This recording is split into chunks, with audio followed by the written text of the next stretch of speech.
Bayangkan Anda sedang membuka aplikasi di ponsel, dan dalam hitungan detik, Anda bisa memesan makanan, membayar tagihan, bahkan memesan transportasi. Di balik kemudahan itu, ada pertarungan besar di industri digital, terutama antara perusahaan seperti NTT TIWA, Company, GoTo Group, Indonesia GoTo Group, with the Grab Holdings. Persaingan ini secara ilmiah. Mari kita gunakan pendekatan model ekonomi industri, Structure, Conduct, Performance, atau SCP. Kita mulai dari yang pertama, Structure, atau struktur industri. Industri platform digital di Asia Tenggara, khususnya Indonesia, memiliki tingkat konsentrasi pasar yang cukup tinggi. Hanya beberapa pemain besar yang mendominasi, seperti GoTo dan Grab. Ini menunjukkan karakteristik oligopoli, di mana keputusan satu perusahaan akan langsung memengaruhi yang lain. Hambatan masuk industri ini juga sangat tinggi. Tidak mudah bagi pemain baru untuk masuk karena membutuhkan modal besar, teknologi canggih, serta jaringan pengguna yang luas. Selain itu, efek jaringan menjadi kunci. Semakin banyak pengguna, semakin kuat posisi perusahaan.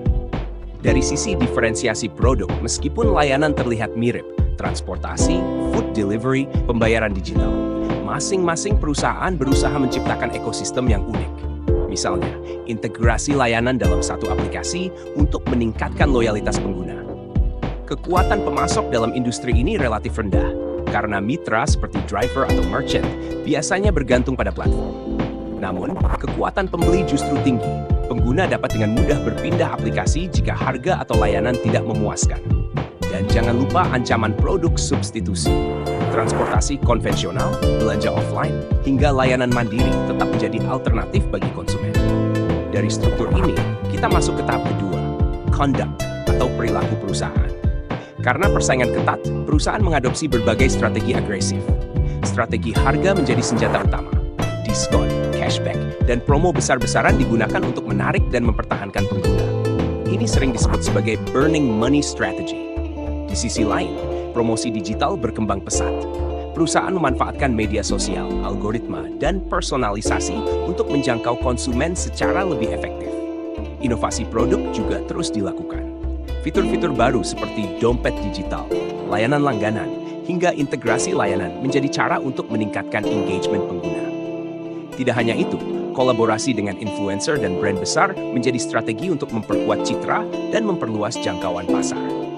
Dan yang paling penting, ekspansi kanal distribusi. Perusahaan tidak hanya fokus di kota besar, tetapi juga merambah ke kota-kota kecil untuk memperluas basis pengguna. Semua perilaku ini sebenarnya adalah respons langsung terhadap struktur industri yang kompetitif. Lalu bagaimana dampaknya? Kita masuk ke bagian terakhir, performance atau kinerja industri. Dari sisi profitabilitas, persaingan yang ketat seringkali menekan margin keuntungan. Banyak perusahaan harus mengorbankan profit jangka pendek demi pertumbuhan pengguna. Namun, dari sisi efisiensi, teknologi digital memungkinkan operasional yang lebih cepat dan terintegrasi.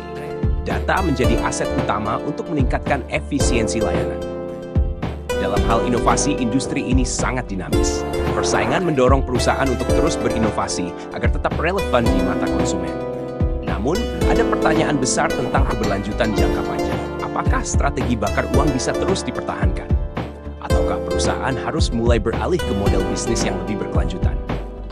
Dan disinilah hubungan kausal dalam model SCP menjadi jelas. Struktur industri yang terkonsentrasi dan kompetitif mendorong perilaku perusahaan yang agresif dan inovatif. Perilaku ini kemudian menghasilkan kinerja industri yang dinamis, tinggi dalam inovasi, namun penuh tekanan dalam profitabilitas. Artinya, jika struktur berubah, misalnya muncul regulasi baru atau pemain baru, maka perilaku perusahaan juga akan berubah dan pada akhirnya memengaruhi kinerja industri secara keseluruhan. Jadi, ketika Anda menggunakan aplikasi sehari-hari, sebenarnya Anda sedang menyaksikan hasil dari interaksi kompleks antara struktur, perilaku, dan kinerja dalam sebuah industri. Dan itulah kekuatan manajemen strategik.